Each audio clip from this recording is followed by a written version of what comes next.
abang menganggap Tuhan itu Yesus, Yesus adalah Tuhan, tunjukkan perkataan Yesus yang dimana Yesus mengakui sebagai Tuhan. Silakan Bang. Ya, akulah Tuhan sebelah aku gitu. Ya. Ah, kan sudah tahu. Oke. Ini ya. Ayat-ayat itu juga Bang komparasi. Kan tadi ayat ada berapa ayat tadi? Hampir 10 ayat yang menyatakan dia sebagai Tuhan. Ya, semua 10 kamu 100 silakan. Ya. Nih, udah dicatat semuanya di sini nih. Udah dicatat nih. Nih. Udah dicatat. Saya itu pendengar yang baik, nggak seperti kalian, nggak mau dengerin. Dengerin ya. Kamu kutip Yohanes 5 ayat 30, Lukas 10 ayat 16, Markus 9 ayat 37. Nggak ada yang salah dengan itu. Yang salah adalah bagaimana pemahaman kamu membaca kitab kami. Kamu jangan samakan membaca kitab kami seperti membaca kitabmu yang katanya suci. Kamu baca kitab kami jangan dicongkel-congkel ayatnya, karena kitab kami ada satu kesatuan, makanya dalam perikop. Ya, kita yang Kristen sudah tahu cara kerja bagaimana kami membaca Alkitab. Nggak bisa comot ayat, lompat ke yang lain, lompat ke yang lain. Makanya saya kalau diskusi sama teman-teman Islam, mohon maaf ya, kalau teman-teman Islam minta saya coba, itu ayatnya, kita baca ayat sebelumnya. Emang kata lu Alkitab, ayat sebelumnya dengan ayat yang ini dan ayat berikutnya sama. Enak aja. Ya, sama juga seperti ini ya, seperti ini Bro Joseph ya. Saya sebelum ke dia, sama seperti kalau kita pernah melihat film-film serial zaman dulu ya. Contoh, Misteri Gunung Merapi ya, yang di Genta Buana Paramita itu. Saya sampai saat ini masih ingat salah satu episode ke-35 di mana Mak Lampir berjumpa dengan Kalagondang pertama kalinya. Ya. Dan dia mengatakan bahwa aji-aji mumpung dari Kalagondang itu mampu mengalahkan Mak Lampir walaupun bukan pakai cemeti amal rasuli. Ayo, saya sampai sekarang masih hafal di otak saya. Ya. Salah satu episode 35 dari Misteri Gunung Merapi. Bayangkan, udah dari tahun berapa film itu, tayangan itu, serial itu, teatrikal itu ya, dari PT Genta Buana Paramita itu. Sampai sekarang saya masih ada di ingatan saya. Dan saya ingat persis, karena saya selalu menonton ulang tayangan itu. Ya. Grandong itu episode 30, saya masih ingat. Karena Putri Larasati yang melepaskannya, tapi dianggap itu sebagai anaknya. Saya tahu, ya. Seperti itu cara logika. Orang sudah mencatat, akan dikaji ulang. Benar nggak ini? Seperti itu orang. Bukan cuma tahu sekedar ambil dan kutip, tapi nggak tahu apa yang dikatakan. Itu. Ya, silakan Joseph. Oke. Baik, kita langsung jawab aja. Thank you, Frater. Jadi saya berterima kasih sama Frater karena saya punya kesempatan untuk mencari dalil compare ya. Saya sudah ketemu dengan jawaban-jawaban. Yohanes 5:30 sudah biasa, Pak. Yohanes 5:30 Bapak baca dalam Yohanes 5 ayat 19 sampai Yohanes 5:30. Itu satu kesatuan yang tidak terpisahkan. Tuhan Yesus mengatakan, "Aku tidak dapat berbuat apapun dari diriku sendiri, teman-teman." Itu untuk menegaskan bahwa kesatuan yang tidak terpisah dengan Allah Sang Bapa. Justru menekankan itu. Karena Yesus adalah firman Allah yang diutus. Kata utusan, Pak, itu tidak pernah mendegradasikan bahwa Yesus bukanlah Tuhan. Kata utusan untuk menekankan Yesus itu datang ke dunia. Itu berkat dari Allah Bapa yang telah mengkaruniakan putranya. Yohanes 3. Ya, pakai dalil Bang, pakai dalil. Jangan dalil, makanya dengerin. Bapak sih dengerin speaker toa di kuping tadi. Nggak denger orang ngomong biasa kayak gini. Masa saya harus teriak-teriak juga? Yohanes 5 ayat 19, Yesus mengatakan apa yang dikerjakan oleh Bapa dikerjakan juga oleh Anak. Ya. Kalau Bapak baca, sekali lagi, tadi sudah dijelaskan, baca Alkitab jangan seperti baca kitab Bapak, baca satu kesatuan. Di dalam Injil Yohanes bab 5 justru menyebutkan ketika Tuhan Yesus mengatakan apa yang dikerjakan oleh Bapak dikerjakan oleh Anak, Bapak sekarang harus akui, ketika Allah Bapa menciptakan segala sesuatu, maka ketika Yesus mengatakan apa yang dikerjakan oleh Bapa yang menciptakan dunia, Yesus pun ikut menciptakan. Ya, sekali langsung karena Yohanes 5 ayat 19. Itu satu kesatuan dengan Yohanes 30, nggak percaya? Nih, saya tampilkan. Makanya Pak, jangan pakai blogspot. Saya tahu Islam itu andalannya blogspot. Waktu saya jadi Islam juga pakainya blogspot, Pak. Makanya Bapak lancar gitu ya. Jangan pikir Bapak, oh saya sudah hafal. Enggak, itu dari blogspot. Saya tahu kata kuncinya apa. Pertanyaan-pertanyaan yang membuktikan Yesus bukan Tuhan. Dalil-dalil yang membuktikan Yesus bukan Tuhan. Kena Bapak. Itu justru dalil Yesus Tuhan. Nih. Yohanes 5 ayat 19 sama Bapak yang tadi kutip Yohanes 5 ayat 30. Ini satu kesatuan perikop, kuasa anak manusia. Yesus punya kuasa. Kenapa Pak? Baca bahkan dikatakan di dalam Yohanes 5 ayat 23, 7 ayat sebelumnya Yesus mengatakan apa? Supaya semua orang menghormati anak sama seperti mereka menghormati Bapa. Ini satu kesatuan teman-teman. Jadi ketika Tuhan Yesus mengatakan aku tidak dapat berbuat apapun dari diriku sendiri, untuk menegaskan bahwa Yesus bersama dengan Sang Bapa. Sesuai dengan Yohanes 10 ayat 30, aku dan Bapa satu. Yesus adalah kalamullah.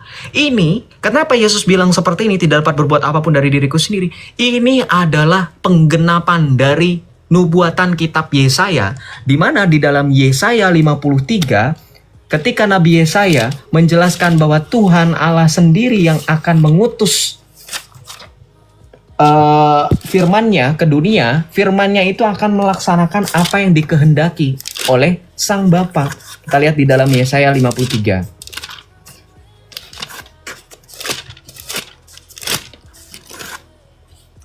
Nah, kita lihat di sini. Maaf, bukan Yesaya 53, Yesaya 50 ya. Mana Yesaya? Oh, ini nih ya. Nah, ini. Demikianlah firmanku yang keluar dari mulutku, perhatikan. Ia tidak akan kembali kepadaku dengan sia-sia, tetapi akan melaksanakan apa yang ku kehendaki dan akan berhasil dalam apa yang kusuruhkan kepadanya. Lihat, firmanku.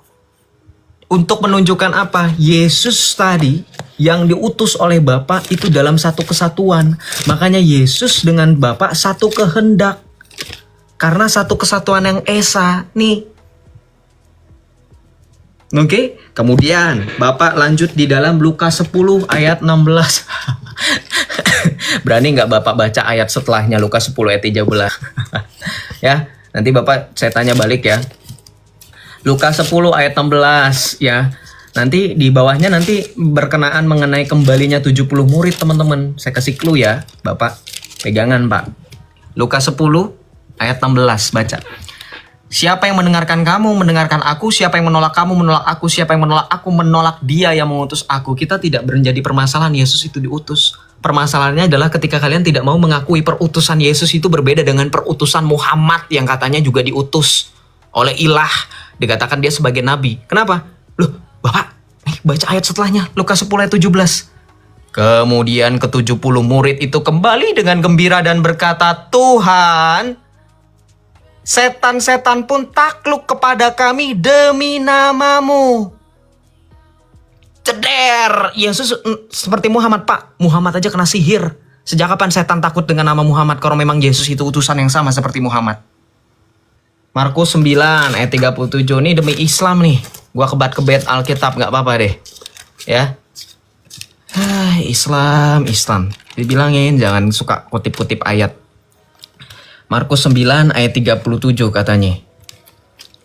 Siapa saja yang menyambut seorang anak seperti ini, dalam namaku ia menyambut aku. Siapa yang menyambut aku, bukan aku yang disambutnya, tetapi dia yang mengutus aku. Perhatikan loh Bapak.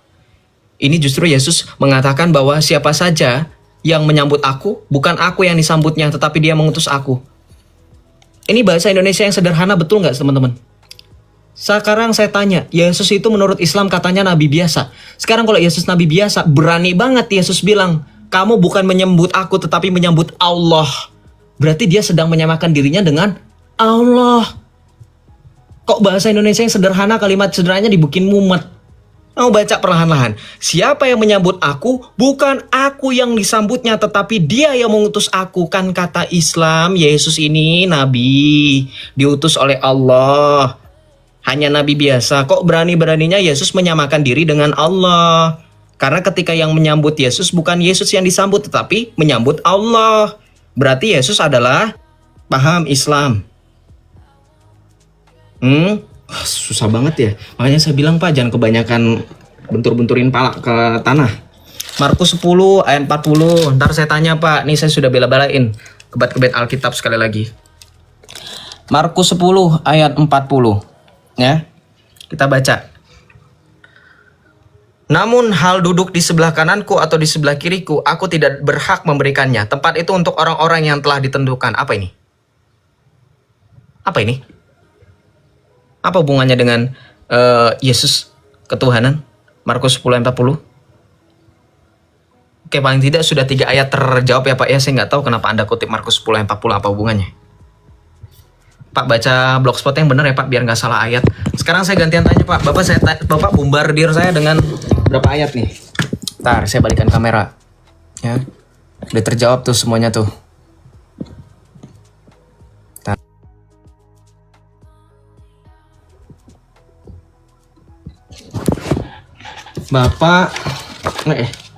Bapak tanya saya 1, 2, 3, 4. Satunya nggak jelas, ya udahlah anggap 3. Nggak apa-apa.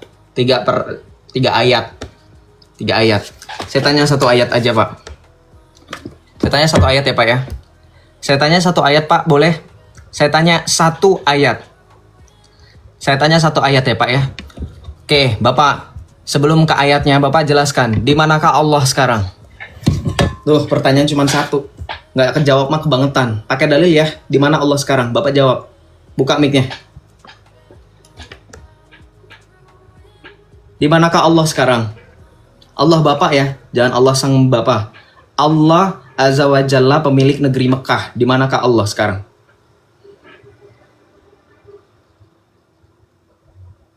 Pak jawab Pak, dibuka mic-nya. Saya sudah undang Bapak untuk buka mic. Dibuka mic-nya. Ya Bang. Di mana Allah?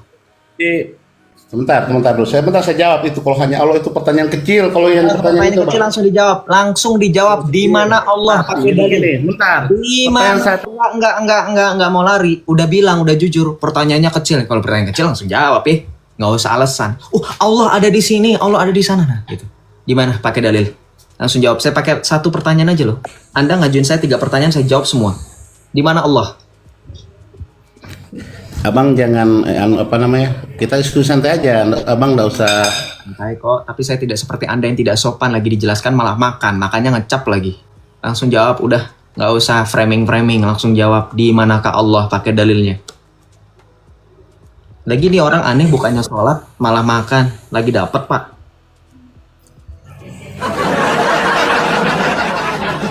Di mana Allah ente? Sudah bisa Bang? Saya jawab. Ya, di mana Allah? Jadi kalau berbicara Allah, itu tidak ada satu makhluk pun yang bisa menyatakan Allah itu ada di mana. Karena dia bukan makhluk. Jadi Allah ada tempat atau tidak? Langsung jawab. Pakai dalil. Bapak jangan pakai asumsi, pakai dalil. Jadi Allah ada tempat atau tidak? Jangan di mic. Saya kan kau bicara tadi saya dengar sampai selesai juga gitu. Saya hostnya biar Anda nggak kemana-mana. Langsung jawab. Allah berarti ada tempat atau tidak ada tempat? Langsung dijawab pakai dalil. Sini jawab. Allah ada tempat atau tidak ada tempat? Teman-teman tahu kan? Dari kemarin banyak yang bilang itu ada 2 orang, 3 orang bilang Allah tidak bertempat, Allah tidak memiliki tempat. Waduh. Gimana bro? Jawab. Pakai dalil ya. Saya mau Allah di mana terserah, itu keyakinan Anda. Tapi di mana? Jawab pakai dalil.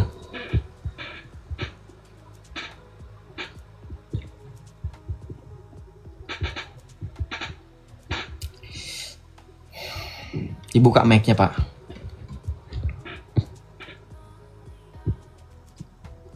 Qul miziyat, Allah beristiwa di aras, bukan berarti Allah bertempat di aras. Jangan diserupakan dengan makhluk. Oke, naik. Saya suka dengan jawaban kamu yang to the point. Allah di mana? Itu samakan dengan makhluk. Ya, makanya Allah itu sampai siapapun itu dibilang pakai dalil kok malah curhat. Saya nggak terima curhat. Kalau mau curhat silakan Bapak. Nih, kalau miziyat, shalom. Ya. Ya, Allah di mana? Ini kenapa saya di dalil jelas Ar-Rahmanu 'alal 'arsy istawa. Ini saya muslim ya, saya jelaskan dengan tegas. Jadi Allah bersemayam di atas aras, betul? Sah. Dengan tegas saya katakan benar.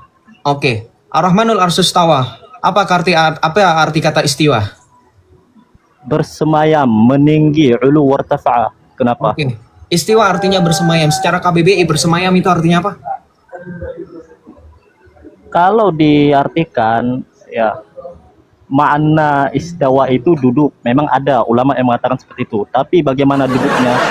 Ya, wallahu alam, kita tak tahu. Jangan disamakan dengan makhluk. Kalau Allah di atas air, airnya air apa? Kalau Allah benar-benar di atas air, lalu yang di Ka'bah, yang Baitullah itu apa? Salve Bro Jackson, salve. Oh, turunkan saya sudah. Minta turun. Dalam dunia Tuhan berkati. Tuh. Minta turun. Aduh, ya ampun. Logika paling simpel, ya. Logika paling simpel.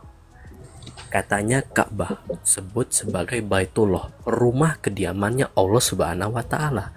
Tapi mengapa di Quran tidak selaras dengan apa yang dikatakan oleh para kesaksian bahwa dia berdiam di atas arasy, di atas air lagi? Ya.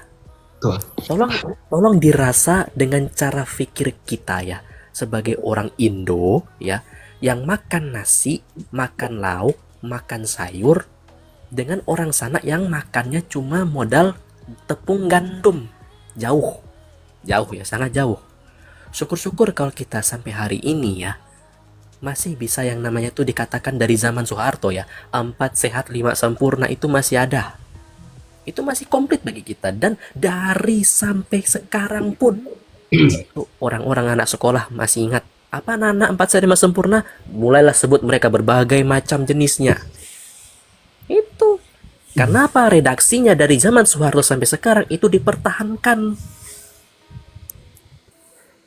Shalom, Pace Azhar. Salam. Ya, dari Islam atau dari Kristen? Islam, Bang. Islam, jelas. Kamu mengutip la tahzan inallaha ma'anna. Ya, Silakan dibuka atau mau diskusi yang tadi sebelumnya apa ya, Bang ya? dengan keberadaan Allah. Ada di mana Allah? Sebelumnya sorry boleh dibuka nggak kameranya, Bro? Thank you. Aduh, Bang. Lagi nggak bisa on, nggak apa-apa ya. Ya, Ngobrol aja ya. ya silakan apa? Iya. Itu kan bersemayam di ars. Jelas kalau Muslim mengimani seperti itu, Bang. Oke, bersama di aras. Hari itu perkara goib. Tapi kalau ditanya ars itu makhluk, ya makhluk. Karena pencipta itu cuma satu. Betul. Saya nggak mau. Kreator itu Allah. Oke. Dan semua ciptaannya itu create-nya itu adalah makhluk. Jadi kalau mau ditanya tentang ars, ya ars itu makhluk.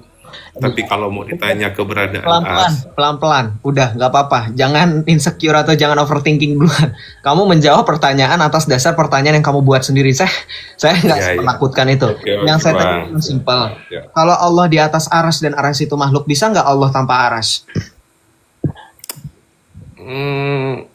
itu sudah ditetapkan oleh Sang Pencipta, Bang. Iya tahu. Tapi tinggal jawab, bisa tidak Allah tanpa aras? Bisa. Oh, Kenapa tidak? di mana dalilnya Allah bisa tanpa aras? Logika bertanyanya tidak seperti itu, Bang. Logika bertanyanya seperti itu dong. Karena begini, kenapa saya bisa? Kita kan makhluk, kita diajarkan Oke. pengetahuan, karena yang memiliki pengetahuan itu kan Allah Azza wa Jalla. Nah, dan kita diajarkan pengetahuan. Jadi kita hanya sebatas mengetahui apa yang telah diinformasikan, apa yang telah dituliskan, telah ditetapkan, dan kemudian diutus para nabi dan rasul untuk menyampaikan itu semua kepada kita. Oke. Jadi kalau- Oke, begini. Bro, kenapa ada pertanyaan seperti itu? Itu bukan pertanyaan yang aneh. Kenapa? Kamu tahu arti qiyamuhu binafsihi? Artinya apa? Enggak, Bang. Loh, qiyamuhu binafsihi kok nggak tahu? Qiyamuhu Ya, jelas. binafsihi. Jelaskan saja. Kenapa itu, Bang? Loh, salah satu sifat dalam 20 sifat Allah itu oleh Asy'ari disebutkan dikatakan sebagai Allah tidak bergantung kepada makhluk.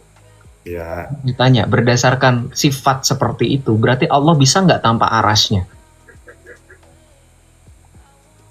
kalau pertanyaan kan bisa apa tidaknya itu semuanya dia Allah itu maha kuasa. Jadi dia bisa dengan segalanya, namun dia adalah pemilik kita sebagai makhluk, akal yang kita miliki adalah miliknya. Saya tanyanya fokus ke aras aja, bukan tentang Iya, makanya kalau mau ditanya apakah bisa atau tidak, itu bukan kapasitas kita untuk menjawab. Yang menghendaki ada arsnya adalah dialah penciptakan manusia. dan pengetahuan kita sebatas apa yang dikasih oleh Sang Pencipta, Bang. Itu kan berpikir logika sederhana seperti itu. Jadi Berpikir secara logika sederhana adalah manusia mampu memikirkan sesuatu tanpa harus dibatasi akalnya. Karena kalau dengan cara seperti itu namanya salah satu konsep logika yang kamu limitasi dengan sendirinya hanya karena Tuhanmu memberikan pengetahuan sesuai yang diajarkan. Loh, sekarang saya tanya, apakah seorang murid tidak dapat melampaui gurunya dalam hal pengetahuan? Bisa nggak? Bisa. Oke, good. Kamu akui. Terus kenapa Bisa, kamu karena guru dan murid adalah sama-sama makhluk, Bang. salah? Sekarang saya tanya, Tuhanmu ketika mengajarkan murid, ketika mengajarkan makhluk, Tuhanmu berhak nggak disebut sebagai guru? Kayaknya bukan, Bang. Loh, Tidak seperti itu. Kita dalam konsep Muslim, nggak pakai dalil. Saya nggak suka dari tadi kamu nggak pakai dalil. Saya tadi jawab qiyamuhu binafsi, kamu nggak bisa bantah. Qiyamuhu binafsi salah satu sifat Allah. Allah tidak bergantung kepada makhluk. Artinya harusnya kamu mampu langsung jawab Allah bisa tanpa aras. Konsekuensi logis kalau Allah tanpa aras, berarti sekarang Allah ada di mana? Who knows? Siapa tahu Allah tiba-tiba ada di belakang saya. Karena Allah tidak bertempat di aras. Tidak sesuai dengan ayat Al-Quran, sumastawa ala arsh, ar-Rahmanu ala arsh, dan seterusnya mungkin kalau ada dalil-dalil lain.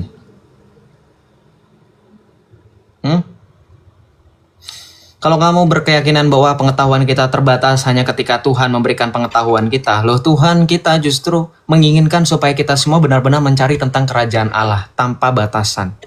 Kok bisa-bisanya Islam membatasi sesuatu tentang Allahnya? Bukan Allah yang membatasi, kalian yang membatasi sepertinya. Karena kan di dalam Al-Quran justru dikatakan, kalian harus menjadi orang-orang yang ulil albab. Orang-orang yang artinya apa? Ulil albab, bro. Saya mau tanya sama kamu, ulil albab itu artinya apa? Orang-orang yang memiliki akal. Orang-orang yang memiliki akal apakah menyerah ketika berpikir tentang sesuatu yang belum pernah ia terpikirkan? Enggak. Kok bisa-bisanya kamu tiba-tiba melimitasi pertanyaan saya? Sekarang saya tanya balik. Kalau begitu balik lagi ya. Allah bisa nggak tanpa aras? Langsung jawab ya.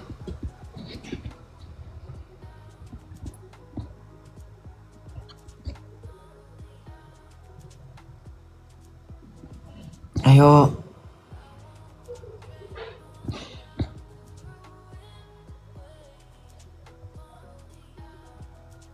Kalau bisa nggak tanpa aras, kalau Allah bisa tanpa aras, dalilnya di mana? Saya kan minta hanya itu aja. Ayo dong jawab, berani dong. Dalam surah Muhammad ayat 7 dikatakan, barang siapa menolong Allah, niscaya Allah akan menolongnya. Intang surullaha yang surkum. Silakan dijawab.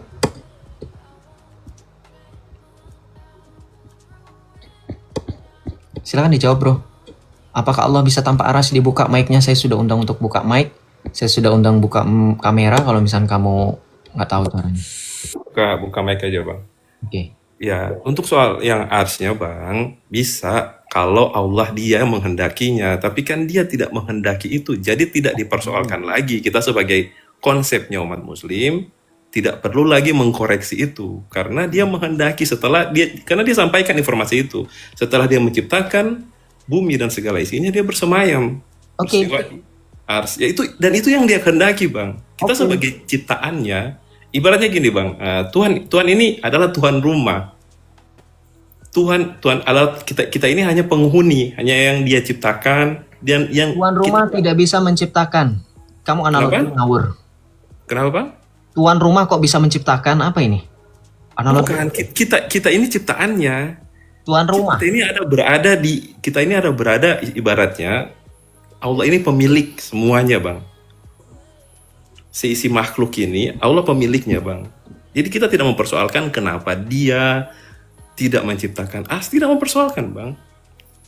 Oke, boleh saya bantah kalau misalnya Allah itu bisa tanpa aras. Kamu kan bilang katanya Allah tidak menghendakinya. Kamu buka surah Qaf ayat 16. Kalau kamu nggak tahu surah Qaf itu surah keberapa? Surah ke-50. Sekarang buka Al-Qur'anmu. Bantah dalil itu. Surah Qaf ayat 16, bacakan. Bentar. Ayat 16? Surah Qaf ayat 16, surah ke-50. Ya, saya baca, Bang. Itu bukti Allah bisa tanpa aras. Karena kamu juga telah meninggalkan mereka dan apa yang mereka sembah selain Allah, maka berlindunglah ke dalam gua itu. Dengan demikian, Qaf, Al-Kahf? bukan Al-Kahfi. Bro, kok kamu nggak bisa membedakan surah Qaf dengan Al-Kahfi sih? Oh, bentar, bentar. Waduh, Sorry, sorry, sorry. repot nih. Iya. Qaf, Maaf, bukan kedengaran, Al-Kahfi. Kalau Iya, iya, kaf, iya, iya. Dan sungguh kami telah menciptakan manusia dan mengetahui apa yang dibisikkan oleh hatinya. Dan kami lebih dekat kepadanya daripada urat lehernya. Allah lebih dekat daripada urat lehernya. Sekarang kalau misalkan berdasarkan ayat itu Allah lebih dekat daripada urat lehernya. Pertanyaan saya, apakah arasy Allah sekarang ada di sini? Enggak, Bang. Itu konsep lagi berpikir sederhana sebenarnya. Oke, konsep Masalah dekat ini tidak menempatkan Allah bertempat seperti itu. Maksudnya, manusia ini ibaratnya urat leher ini adalah urat penyambung hidup, Bang. kamu jangan melampaui apa yang tertulis di dalam Qur'anmu dikatakan. Iya, Bang. Loh, di dalam Qur'anmu dikatakan si kami ini kan udah pasti jelas Allah ya. Saya tidak akan memperkarakan lagi kami di sini siapa. Iya, iya, Bang. Iya, iya. Wa nahnu aqrabu ilaihi min hablil warid. Kami lebih dekat kepadanya daripada urat leher. Berarti Allah itu lebih dekat daripada... Kita nggak lagi ngebahas urat leher yang adalah penyambung kehidupan, bro. Itu mah lagi ngomongin masalah dunia medis. Iya, maksudnya dia bahasanya itu hanya bukan menetapkan tempatnya Allah itu, Bang. Sekarang Maksudnya kamu dia mengetahui. diam. Kami lebih dekat kepadanya daripada urat lehernya. Artinya, Allah itu lebih dekat daripada kita dengan urat leher kita. Jaraknya, kedekatan itu. Sekarang saya tanya, kalau Allah lebih dekat dengan makhluknya daripada makhluk dengan urat lehernya, berarti apakah arasy Allah dan Allah sendiri ada banyak? Karena makhluknya di dunia ini ada lebih miliaran orang. Jawab saya. Ya, saya jawab itu, Bang. Kan jelas, Abang lagi perlihatkan itu. Kami benar-benar telah menciptakan manusia dan mengetahui. Ini bahasanya dia mengetahui apa yang dibisikkan oleh dirinya. Allah itu menggambarkan persepsinya adalah dia telah menciptakan dan dia mengetahui apa itu ciptaannya itu. Bahkan dalam hatinya pun Allah mengetahui. Dan dia lebih dekat daripada urat leher ciptaannya itu. Artinya dia mengetahui saking dekatnya dengan manusia, Bang. Saking dia tahu urat leher itu artinya dalam kehidupan manusia itu urat leher itu penyambung kehidupannya manusia itu. Jadi dia mengetahui sampai sedetil-detil itu. Bukan masalah awal bersemayam di leher. Ini Bacanya salah, nggak usah muter-muter. Nih, saya kasih tahu kamu cara baca. Sungguh kami benar-benar telah menciptakan manusia dan fokusnya di sini mengetahui apa yang dibisikkan oleh dirinya. Jadi Allah Maha Tahu. Bagaimana kemahatauan Allah itu dibuktikan? Karena Allah sedekat itu dengan kita. Sedekat itu dengan kita sehingga diibaratkan Allah lebih dekat daripada urat leher kita sendiri. Kok kemana-mana? Kamu bisa bahasa Indonesia yang baik dan benar tidak? Hah? Nggak lagi ngomongin Allah lagi tahu urat leher kita itu menyambung kehidupan, apa urusannya? Ini, Bang, maksudnya Allah itu mengetahui apa yang dibisikkan oleh hati manusia, baik kebaikan maupun kejahatan. Maksudnya ia mengetahui itu, Bang. Ia Maksudnya mengetahui apa sih? Ia mengetahui itu karena apa? Baca titik kalimat penyambungnya. Karena Allah lebih dekat kepadanya daripada. Kalimat daripada ini pembanding, bro. Ngerti nggak? Berarti Allah posisinya sekarang ada di samping kita, sedekat itu. Daripada urat leher kita. Kamu paham nggak bahasa Indonesia yang mudah dan sederhana seperti ini? Paham, Bang. Ya sudah, kalau begitu pertanyaan saya, kalau Allah sedekat kita, Allah sedekat itu dengan kita daripada urat leher kita, ada berapa jumlah manusia di muka bumi? Aduh, jadi konsep yang berpikir salah ini, Bang. Kok berpikir salah? Nggak berpikir salah. Bang, ini kan Allah itu memberikan perumpamaan. Berapa? Allah ada berapa? Nggak perumpamaan. Di mana ada perumpamaan di sini? Perumpamannya sudah dijelaskan tadi. Dan penjelasan perumpamaan itu untuk menggambarkan sedekat itu Allah dengan manusia ciptaannya. Yaitu lebih dekat daripada urat lehernya. Nggak usah muter-muter lagi. Gini, Bang, aduh konsepnya sederhana kok bahasanya itu, Bang. Loh, Kami, sederhana ini saya sudah paham kok. Dan teman-teman sudah paham, lebih paham penjelasan saya daripada penjelasan kamu yang muter-muter. di-mute lah, jangan di-mute lah. Sekarang bisa jawab fokus, tidak usah diulang-ulang lagi karena kamu sudah setuju dan sepakat dengan penjelasan saya. Sekarang saya tanya simpel, ada berapa banyak manusia di muka bumi? Hanya lebih sederhana. Kemana itu, Bang, pertanyaan? Apa hubungannya, Bang? Jawab aja dulu, ada berapa banyak manusia di muka bumi? 1,4 miliar kan? Berapa? 1,4 miliar. Lebih. Anggap miliaran, 2 atau Ya. 3 miliaran. Ah. Gitu. Ah. Sekarang saya tanya berdasarkan ayat ini, berarti Allah sedekat itu dengan kita yang 2 atau 3 miliar. Sekarang pertanyaan saya, Allah yang satu itu lebih dekat daripada urat lehernya, urat leher manusia. Pertanyaan saya, ada berapa Allah?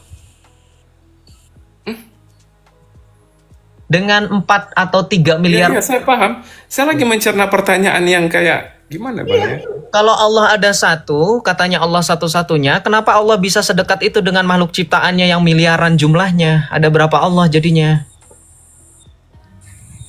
Jadi ketika pertanyaan itu ditanyakan ke saya itu berpikir kayak kok bisa ya Tuhannya itu dibikin Saya baca lagi surah Qaf ayat 16. dibikin seperti keadaan makhluk.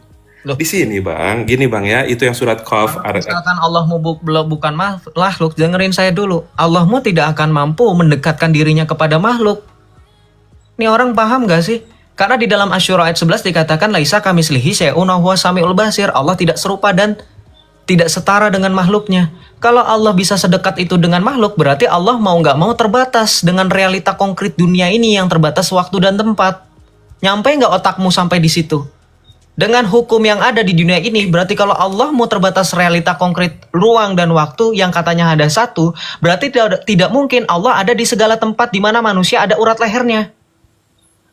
Otakmu nyampe nggak? Makanya saya kalau manusia ada 2-3 miliar, ada berapa banyak Allah yang dibutuhkan untuk sedekat itu dengan manusia? Jawab.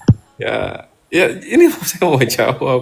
Ya silakan dijawab. Ada berapa banyak Allah yang dibutuhkan untuk menghampiri semua manusia? Enggak Bang, enggak begitu konsep berpikirnya Bang. Oke, sekarang Gini Bang, oke. Saya jawab sekali lagi. Ini jawaban saya terakhir untuk masalah ini ya. Terlepas mau diterima apa enggak. Itu kan dari surat Al-Kahf, Kahfnya 16, itu jelas. Kami benar-benar menciptakan manusia dan mengetahui apa yang dibisikkan oleh dirinya. Artinya, dirinya ini adalah manusia, ini subjeknya adalah manusia. Jadi, apapun isi hati dari manusia, itu Allah mengetahui. Begitu. Dan Allah mengetahui itu, dia katakan bahwa kami lebih dekat kepadanya dari para urat leher.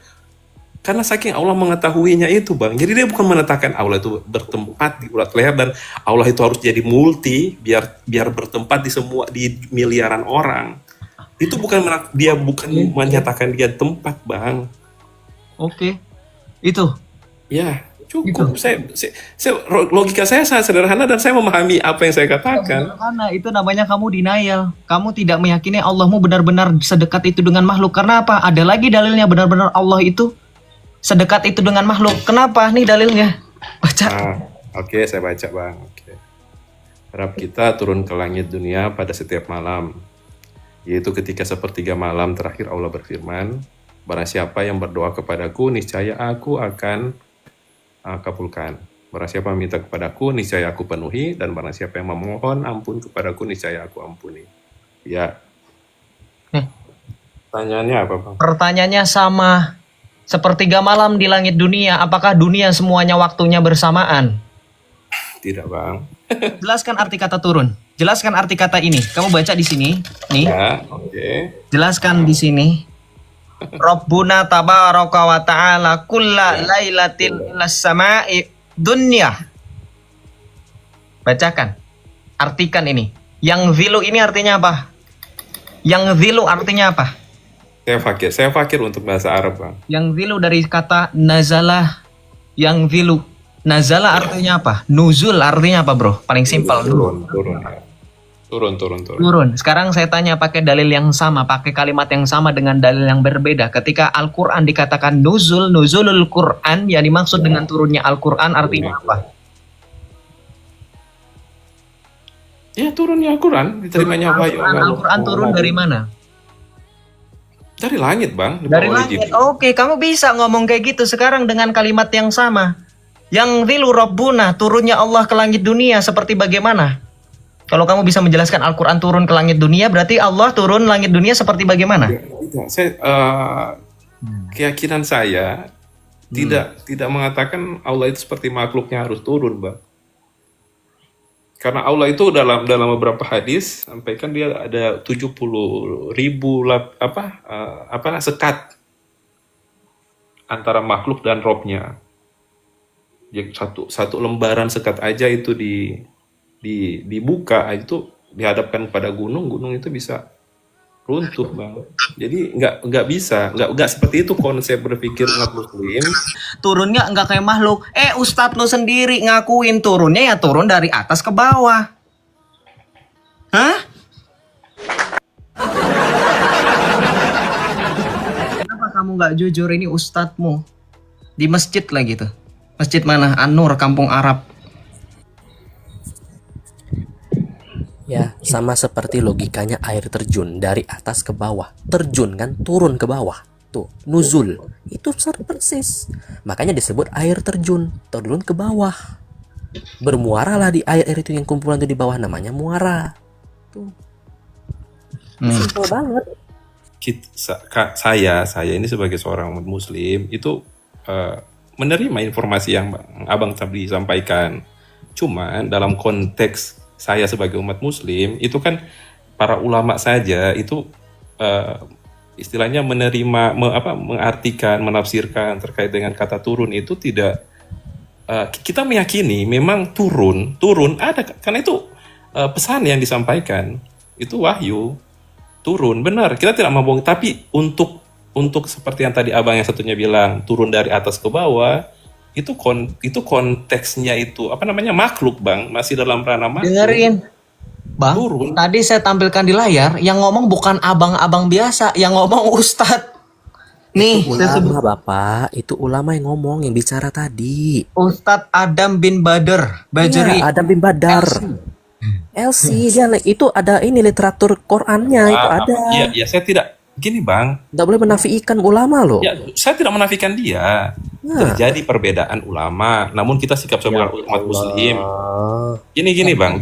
Oke, saya itu sebagai umat muslim, yaitu kata sifat nuzul itu bagi Allah itu tanpa menentukan kaifiyahnya dan tanpa menyerupai dengan turunnya sebuah makhluk.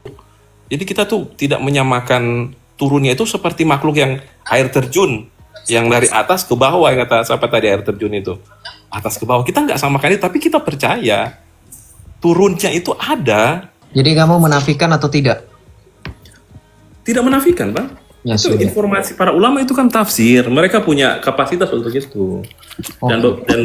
Dan ulama yang memiliki kapasitas pun saling berbeda pendapat. Itu Dan bukan penafsiran bapak, itu membahasakan ulang apa yang dikatakan oleh hadis.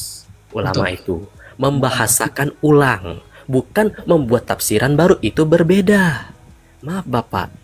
Iya Pak. Alim ulama itu membahasakan ulang apa yang sudah di asbabun wurudkan oleh Quran dari asbabun nuzulnya ayat. Kan begitu caranya. Lagi pula ya, saya bingung. Kenapa dengan adanya Islam perbendaharaan bahasa kita jadi rumit? Yang kita tahu turun itu pasti dari atas ke bawah, betul nggak? Ini dengan adanya Islam, turun, tapi nggak seperti dari atas dan ke bawah, nggak seperti itu. Turun pokoknya, tapi nggak ada. Terus apa gitu loh? Kita Dalam kalau dibikin pengetahuan bingung. kita,